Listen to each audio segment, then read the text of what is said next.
Good morning बच्चों। आज जो हम लोग पढ़ेंगे वो ग्राफ पढ़ेंगे। और ग्राफ में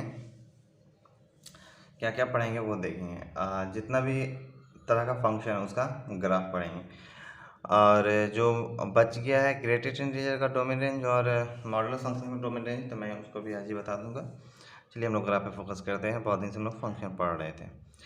तो यहाँ पे देखिए, ये y बराबर एम एक्स प्लस सी, ये क्या है? तो ये पढ़े हैं आप लोग कोऑर्डिनेट ज्योमेट्री में शायद पढ़े होंगे, नहीं तो मैं आगे हम लोग कोऑर्डिनेट ज्योमेट्री पढ़ेंगे तो उसमें हम लोग सीखेंगे।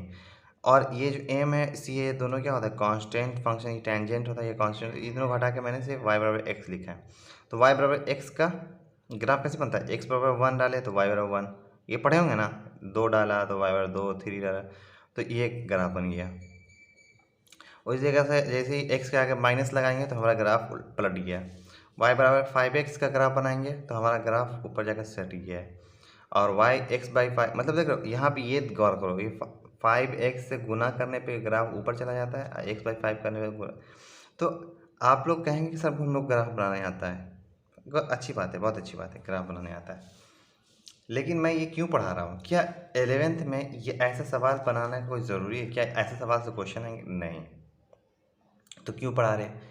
तो ये मैं पढ़ा रहा हूँ कि इससे अगर ये सीख लीजिएगा ना, ये आपका सिलेबस में है। फंक्शन को आगे पढ़ेगा देखिएगा उसमें ग्राफ, लेकिन एनसीईआरटी देखिएगा तो उसमें छोटा सा, एकदम छोटा सा, मुश्किल लगता है एक क्वेश्चन बताएगा, बोला होगा उसमें बनाने। तो ये बनाने का मेन पर्पस क्यों ग्राफ पढ़ रहे हैं हम लोग, ये जानना ज़रूरी है। अभी हम लोग डोमेन रेंज निकालना सीखे थे, याद है? तो अगर हम लोग एकदम झलक दिखाता हूँ, ये डिटेल नहीं पढ़ा, y बराबर एक्स दिया हुआ है। अगर हम बोले कि इसका डोमेन निकाले तो क्या कीजिएगा? एक्स डोमेन ऑफ एक्स क्या लिखिएगा आप लोग? एक्स क्या है? डिफाइन हर एक्स, हर जितने भी नंबर है सब पे डिफाइन, मतलब एक्स का डोमेन ऑफ एक्स क्या, डोमेन ऑफ वाई क्या हो जाएगा? डोमेन ऑफ वाई हो जाएगा रियल नंबर। होगा कि नहीं होगा? उसी तरीके से रेंज ऑफ वाई क्या हो जाएगा? Real number. अब चलिए ग्राफ से समझते हैं। देखिए y बराबर एक्स पे जितना भी नंबर है सब डिफाइन है, इसलिए y बराबर रियल नंबर हुआ। ये देखिए -∞ से इन्फिनिटी से जितना है सब डिफाइन है। फिर y रेंज निकालेंगे तो इसका रेंज भी क्या होगा? -∞ से इन्फिनिटी तक होगा, -∞ से इन्फिनिटी तक होगा, या जितना रियल नंबर सब। तो मेरा सिखाने का मेन मकसद ये है कि आप लोग ये सब फटाफट सीखिए। रेंज निकालना, डोमेन निकालना, ये सब फटाफट आप लोग को समझ में आ जाएगा। अब कैसे कैसे क्या इसे y बराबर एम एक्स का ग्राफ से समझ में आएगा? नहीं, ये आप लोग पढ़ लिए। ये इंपॉर्टेंट रखिएगा कि गुना करने पे ऊपर चला जाता है, भाग करने पे क्या कि आप लोग जब क्या करता है ना, आप लोग आगे 11th में तो क्या करेगा? क्वेश्चन को डायरेक्ट नहीं देगा, किसी से मिला देगा। जैसे हम लोग लिमिट पढ़ेंगे तो इसमें डिफरेंशियबिलिटी, कंटिन्यूटी पढ़ेंगे, तो यहाँ वहाँ ग्राफ को बहुत ज़रूरत पड़ता है। तो ये सब बात ध्यान रखिएगा, ठीक है। चलिए आगे जो ग्राफ बना रहा हूँ मैं, y बराबर एक्स स्क्वायर का, ठीक है। अच्छा, एक काम मैं आप लोगों को देता हूँ, क्या? कॉपी पेन उठाइए और एक्स वाई, तो एक्स यहाँ पर डालेंगे 1 तो ये हो जाएगा 1, सर जीरो शुरू करते हैं, यहाँ 0 तो ये 0, 1 तो 1, 2 डालेंगे तो 4, 3 डालेंगे तो 9। एक्स स्क्वायर ग्राफ ऐसे ही बनता है, मतलब हमारा ग्राफ ऐसा कुछ बनेगा, टंग टंग टंग टंग, समझे? ऐसा कुछ बनेगा, ट्राई कीजिएगा आप लोग। अब वही बोल दो कि सर y बराबर -x²। अब इसका ग्राफ बताइए सर, कुछ करना नहीं है, मतलब ग्राफ पे मार्क्स नहीं मिलता है, ग्राफ बनाने पे मार्क्स नहीं मिलता। ग्राफ तुरंत समझ जाए कैसे, उस पर मार्क्स मिलता है। फटाफट कैसे बनने लगे उस पर मार्क्स मिलता है, ठीक है। ये ऐसा ग्राफ बनेगा, ये इसका है, ठीक है। फिर y बराबर, अब रख लीजिए 5x² का ग्राफ। तो मैंने क्या बोला, जैसे कोई आगे मल्टीप्लाई करने बोलेगा तो क्या हो जाता है ग्राफ, बताइए? ग्राफ क्या होगा? चिपक जाएगा। फिर अगर y बराबर x² बट्टे 5 करने पड़ेगा तो ग्राफ क्या होगा? ग्राफ फैल जाएगा।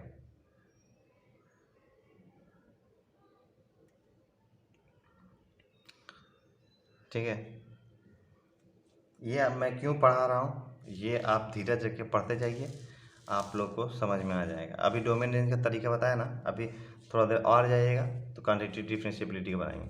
अब जो बच्चे सोचेंगे दैट ये तो पढ़ जाएंगे यार, हो जाएगा कर लेंगे, तो नहीं बच्चा, ज़रूर पढ़ना एक बार, इसका यूज़ जब आएगा फिर बोलोगे सर नहीं समझ में आ रहा है, तो फिर मैं उस वक्त तो फिर मैं ग्राफ पढ़ाऊँगा नहीं, क्योंकि जो बच्चा अभी ग्राफ पढ़ेगा वही उस वक्त समझ पाएगा। जिस तरीके से नोमेनक्लेचर में आप लोग को दिक्कत हो रहा है कि सब सोचे थे कि नोमेनक्लेचर ईजी है और बनाना छोड़ दिए थे, लेकिन धीरे धीरे धीरे जब मैंने आइसोमेरिज्म में पहुंचा तो आप लोग को परेशानी होने लगी। तो कोई भी चीज़ जो मैं पढ़ाता हूँ बेफिजूल नहीं है, ठीक है, उसको पढ़ने की कोशिश कीजिए।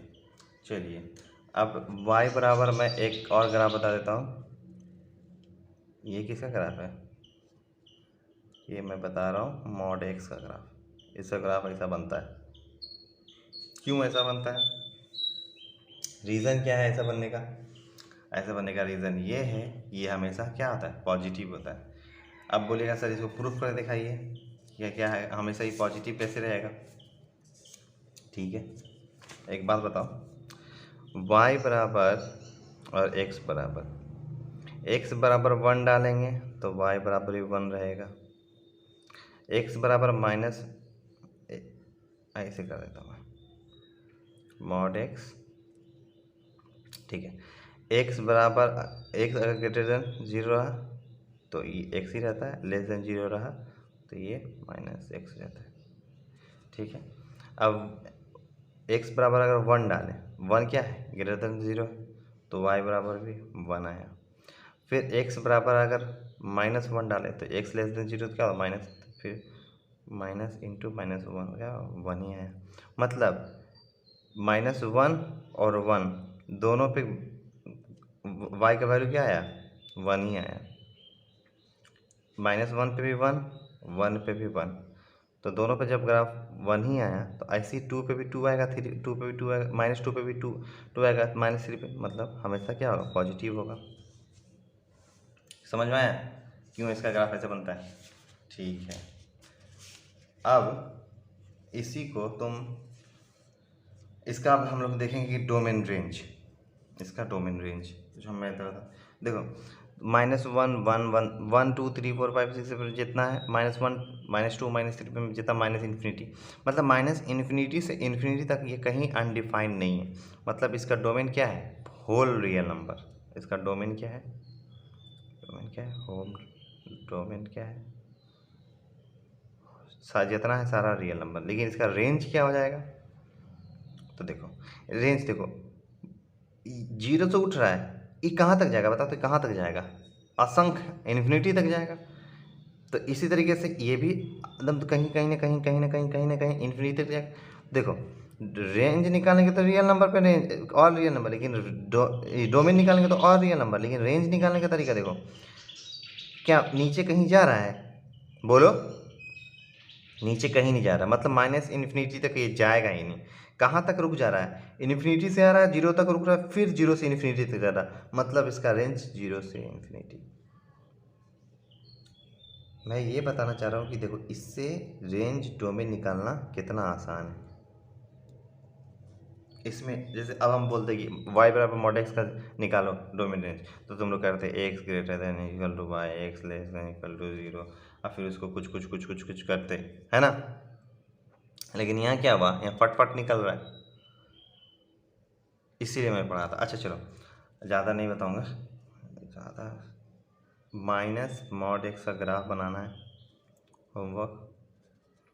दूसरा y बराबर 5 मॉड x का ग्राफ बनाना है। तीसरा y बराबर मॉड x बट्टा 5 का ग्राफ बनाना है। और चौथा y बराबर x³ का ग्राफ बनाना है। अब कुछ बच्चे बोलेगा सर x³ तो पढ़े भी नहीं किए, तो एक बार ये आप लोग ट्राई कीजिएगा, ठीक है, कह कल मैं यहीं शुरू भी करूँगा। तो ये इतना सारा ग्राफ बनाना है, ये ट्राई करना है। अब जो बच्चे बोलेंगे सर जो होमवर्क था मॉडुलस फंक्शन में, तो मैं मॉडुलस फंक्शन का एक और वीडियो भी डालूँगा, वो उसमें देखिएगा। ठीक है, थैंक यू।